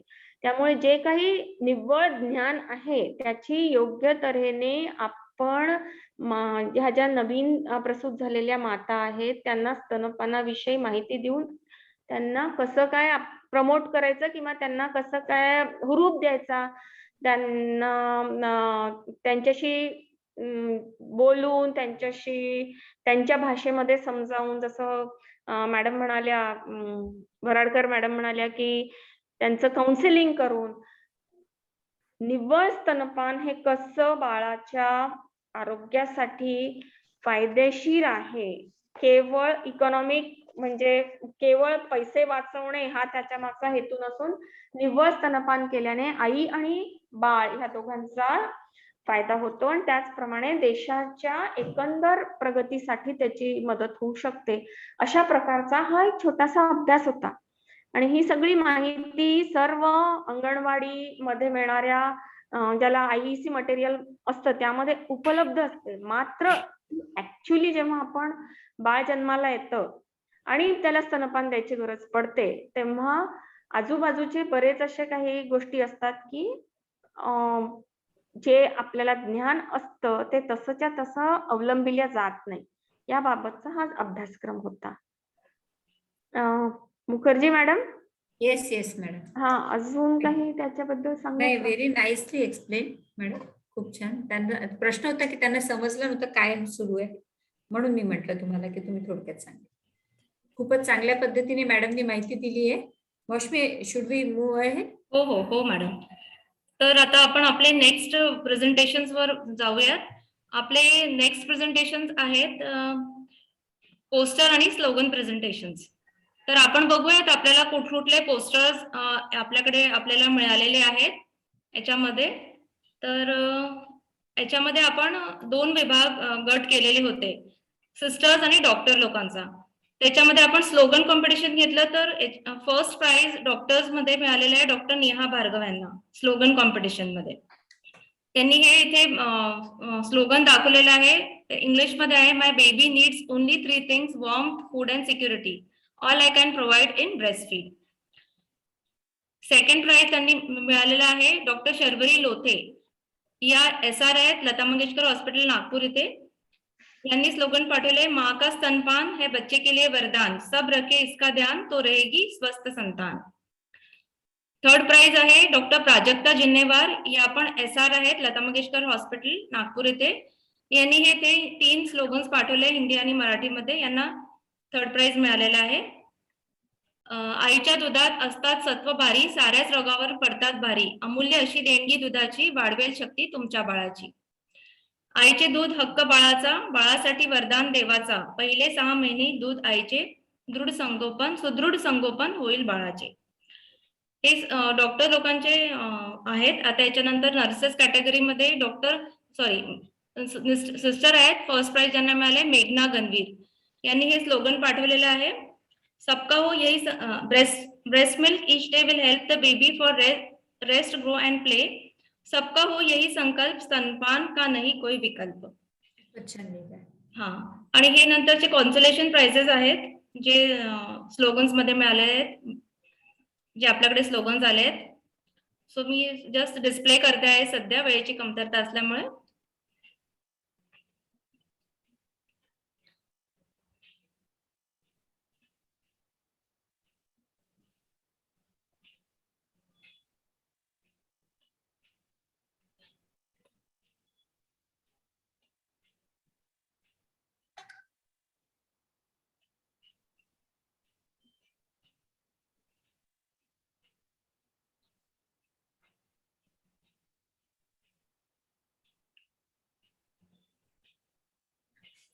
नेक्स्ट आहेत पोस्टर प्रेझेंटेशन. फर्स्ट नर्सिंग कॅटेगरीमध्ये फर्स्ट प्राइज मिळाले आहे नर्स प्रतीक्षा मेंढेला. त्यांनी 2 खूप सुंदर पोस्टर्स पाठवले होते.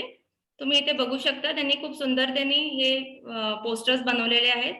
प्रतीक्षा मेंढे म्हणून सिस्टर आहेत, त्यांनी पाठवलेले आहेत सेवाग्राम मेडिकल कॉलेज मधल्या. खूपच छान. सेकंड प्राइज आहे दीक्षा गणवीर आहे, स्टुडंट सिस्टर आहे जीएमसी नागपूरमध्ये. त्यांना मिळालेलं आहे breast feeding the tree of life. त्यांनी बनवलेलं दाखवलेलं आहे बाळ आणि आई. त्याच्यामध्ये लिहिलं आहे breast feed them today for a healthier tomorrow. Third prize आहे हे इंटर्न डॉक्टर आणि स्टुडंट सिस्टरनी बनवलेलं आहे आयजीएमसी मेडिकल कॉलेज. त्यांनी पण एक खूप सुंदर पोस्टर बनवलेलं आहे स्तनपान हे जीवनदार वरती. त्याच्यामध्ये त्यांनी स्तनपानाचे फायदे आणि महत्व समजावून सांगितलंय. बॉन्ड कसं आई आणि बाळाचं बॉन्ड बनतं ते दाखवलेलं आहे याच्यामध्ये. त्याच्यानंतर डॉक्टर्स कॅटेगरीमध्ये फर्स्ट प्राइज जाते डॉक्टर अमृता लाडके यांनी पोस्टर खूप सुंदर बनवलेलं आहे. त्यांनी breast milk is the best feed, त्याचे काय काय फायदे असतात ते त्यांनी खूप सुंदर रीतीने आर्टिस्टिकली बनवून दाखवलेलं आहे. सेकंड प्राइज आहे डॉक्टर सुमिता मुंदडा या डॉक्टर रेसिडेंट डॉक्टर यांनी हरियाणा मेडिकल कॉलेज वरनं पाठवलेलं आहे. यांनी एक्सक्लुझिव्ह ब्रेस्ट फीडिंग वरती दाखवलेलं आहे. आणि या थर्ड डॉक्टर कृतिका कुकडे आहेत, रेसिडेंट डॉक्टर आहे गायनिक मध्ये मेडिकल कॉलेज यवतमाळला. यांनी पण खूप सुंदर हाताने पेन्सिलने बनवलेलं पोस्टर आहे ब्रेस्ट फीडिंग वरती. आता आहेत आपले व्हिडिओ प्रेझेंटेशन आहेत. त्याच्यानंतर हे फर्स्ट डॉक्टर कॅटेगरीमध्ये डॉक्टर प्राजक्ता भिमगडेला फर्स्ट प्राइज मिळालेला आहे. हे मी तुम्हाला दाखवते आहे व्हिडिओ मध्ये.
सेकंड प्राइज हा व्हिडिओ आपण ऑलरेडी बघितलेला आहे. तर आपण नेक्स्ट व्हिडिओ बघूया आता.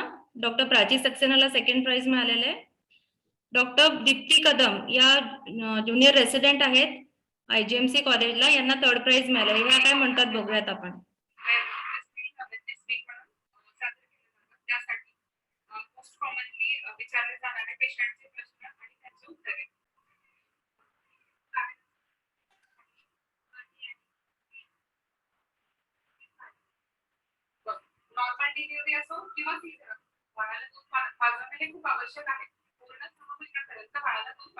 आवश्यक आहे.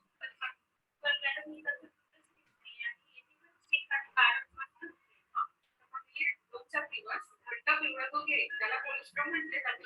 त्या दुधामध्ये बाळाला रोगप्रतिकार शक्ती देण्याची क्षमता असते आणि सर्व पौष्टिक घटक असतात, त्यामुळे ते दिलं पाहिजे. पण मिळतच नाही मॅडम, त्यापेक्षा गायची किंवा मधुकर हा समज पूर्ण चुकीचा आहे. बाळाला गायीचे दूध किंवा म्हशीचे दूध पचत नाही. आईच्या दुधामध्ये क्षमता असते बाळाला पचवण्याची, बाळ पचवू शकते ते, त्याच्यामध्ये पाणीही आवश्यक प्रमाणात असते. आणि जर आईला दूध वगैरे येत नसेल तर तुम्ही बाळाच्या डॉक्टरांची सल्ला घेऊ शकता आणि मग ते फॉर्म्युला फीड किंवा जे टेस्टेड दूध असतं तेच द्यायला हवं. आईला दूध येत नसेल तर स्तन दाबून म्हणजे प्रयत्न नाही केला पाहिजे. बाळाला तुम्ही सारखं जर तिच्या स्तनांना लावलं तर तिला दूध येईल.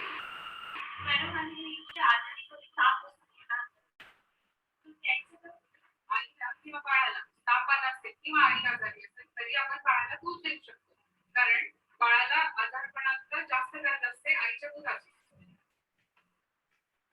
समजलं तुम्हाला? 6 महिने आणि 6 महिन्यापर्यंत फक्त आणि फक्त स्तनपान, कारण हे हाच बाळाचा पौष्टिक आहार आहे.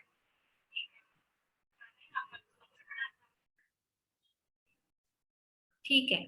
नेक्स्ट आहे आपले फर्स्ट प्राइज नर्सेस कॅटेगरीमध्ये मिळाले मेघना गणवीर यांना.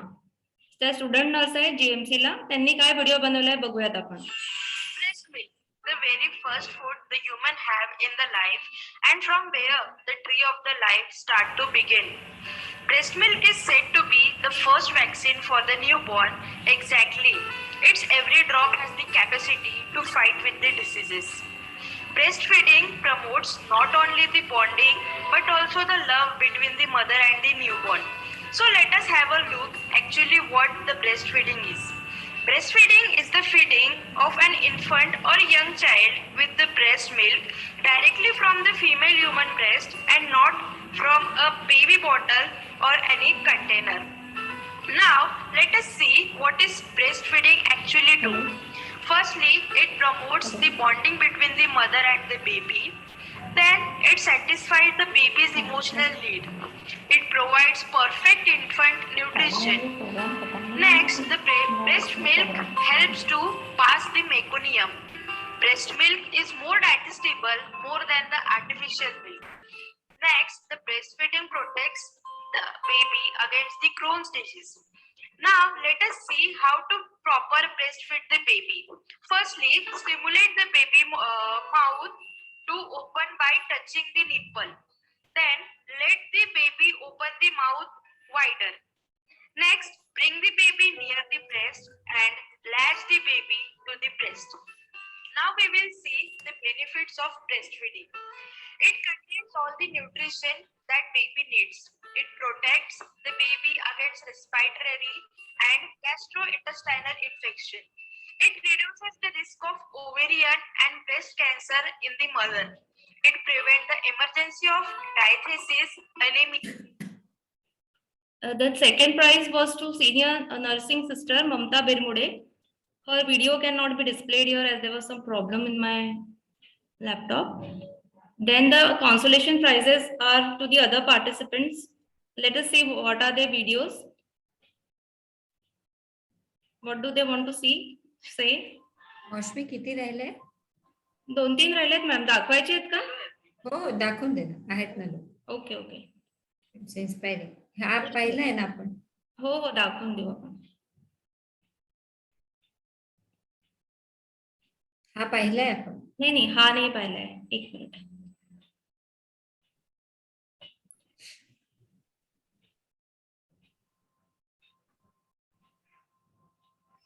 हेलो एवरीवन, मैं डॉक्टर प्राजक्ता जुलीवाल। इस वीडियो में मैं आपका निप्पल कंफ्यूजन से रिलेटेड कंफ्यूजन दूर करने वाली हूँ। बच्चे को अगर हम एक साथ देंगे दो ऑप्शन तो बच्चे को होगा कंफ्यूजन, निप्पल कंफ्यूजन। इसीलिए वाटर को बोलो बाय बाय और ब्रेस्ट फीडिंग को हाय हाय।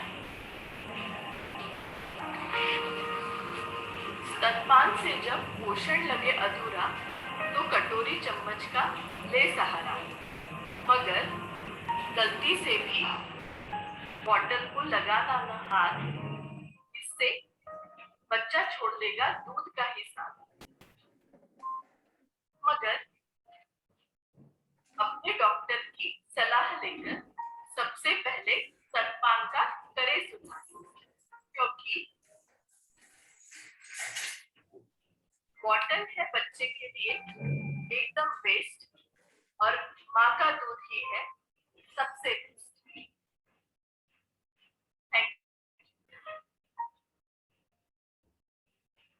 हा बघितलेला आहे आपण, हा बघूया। सबको मेरा प्यार भरा नमस्कार। आज हम बात करने जा रहे हैं दुनिया के सबसे अच्छे उपहार और अधिकार की। तो क्या है दुनिया का सबसे अच्छा उपहार? ये कोई सोना, चांदी, रुपए या प्रॉपर्टी नहीं है, बल्कि ये है माँ का दूध। माँ का दूध बच्चे को संपूर्ण पोषण, सुरक्षा का एहसास, लगाव और प्यार देता है। साथ में प्रथम 6 महीने में होने वाली बीमारियों से भी बचाता है। इससे माँ को भी अपना वजन कम करने में मदद होती है। तो आए हर बच्चे को उसका अधिकार और दुनिया का सबसे अच्छा उपहार दे। हर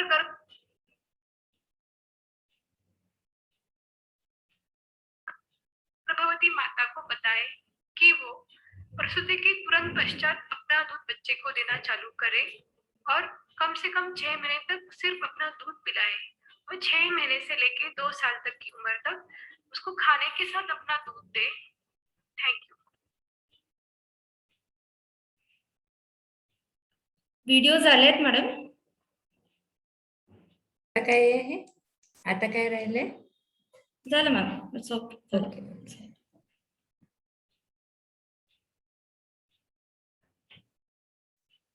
स्क्रीन शेअर ऑफ करायचं? हो मॅम, बस येस मॅम। तर आज आपले हे सगळे पेपर, पोस्टर आणि स्लोगन चे कॉम्पिटिशन झालेले आहेत आणि सगळ्या विनर्सला इथे मी कॉंग्रॅच्युलेट करू इच्छिते की त्यांनी इतकी मेहनत घेऊन सगळे प्रेझेंटेशन्स केले आहेत। स्पेशली सगळ्या सिस्टर नर्सेसनी मला खूप प्रचंड प्रमाणात त्यांनी इथे स्लोगन्स आणि पोस्टर्स पाठवले आहेत, तर त्यांचे मी फार मनापासून धन्यवाद करते की त्यांनी आपला वेळ काढून इतका आपले पोस्टर्स आणि हे स्लोगन्स पाठवलेले म्हणून। यासोबतच त्यांचे ते सर्टिफिकेट विल बी अवेलेबल। हो हो हो मॅम, त्यांना ते सर्टिफिकेट। जिग्नेश तुम्ही टाकलाय का? जिग्नेश आपने डाला है certificate? Yes ma'am, screen share करो। हाँ नहीं, हाँ, कर दीजिए एक बार, स्क्रीन शेयर करके बता दीजिए। Yes ma'am. उनको कैसे डाउनलोड करना है वो बता दीजिए एक बार।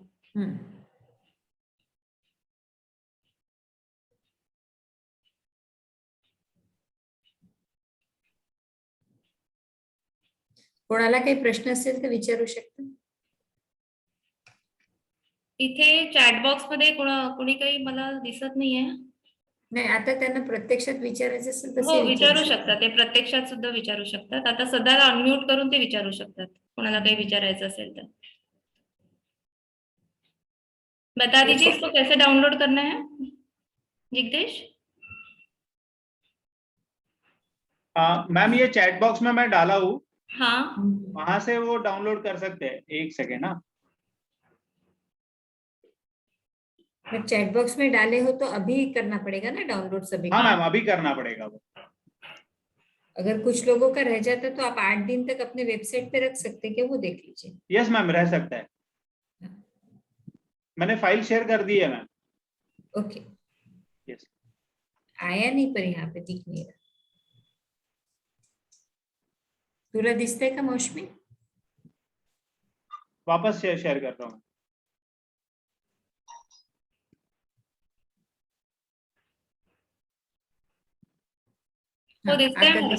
आता आलंय। हे सर्टिफिकेट ऑफ अटेंडन्स आहे आणि हे तुमच्या कामी येईल। हे एक प्रश्न है, मैम अगर ब्रेस्ट से थोड़ा ब्लड निकलता है तो मदर कितने दिन तक फीड नहीं करा सकती?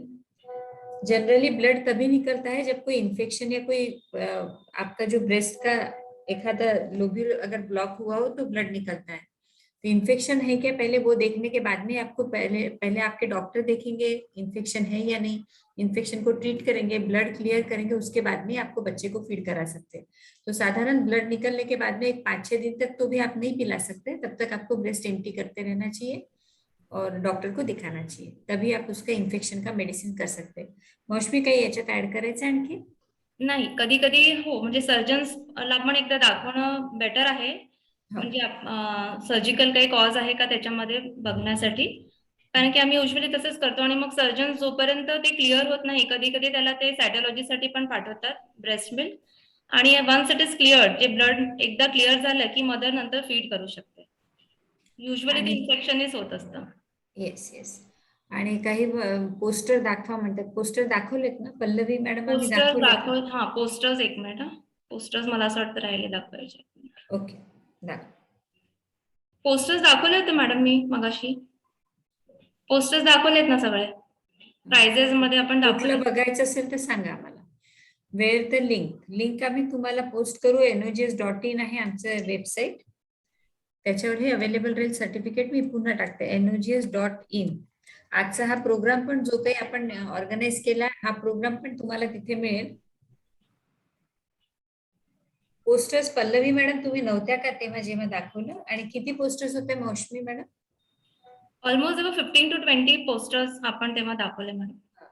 आता पल्लवी मॅडम तुम्ही आमच्या वेबसाईटवर त्याला बघा, कारण काय आता दुसरी मीटिंग सुरू होणार आहे आणि ही आपल्याला साईट बंद करायला लागेल. आपण ऑलरेडी टाइम आपला एक्सीड केलेला आहे, तर हे आता 8 दिवसात आपण तिथे त्या वेबसाईटवर तुम्हाला सगळ्यांना हे दिसून जाईल.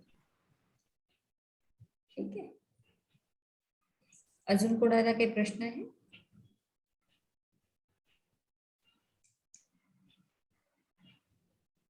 मला असं वाटतं कोणाला काही प्रश्न नाही आहेत मॅडम, आपण थँक्स गिव्हिंगला प्रोसीड करूया. बिलकुल.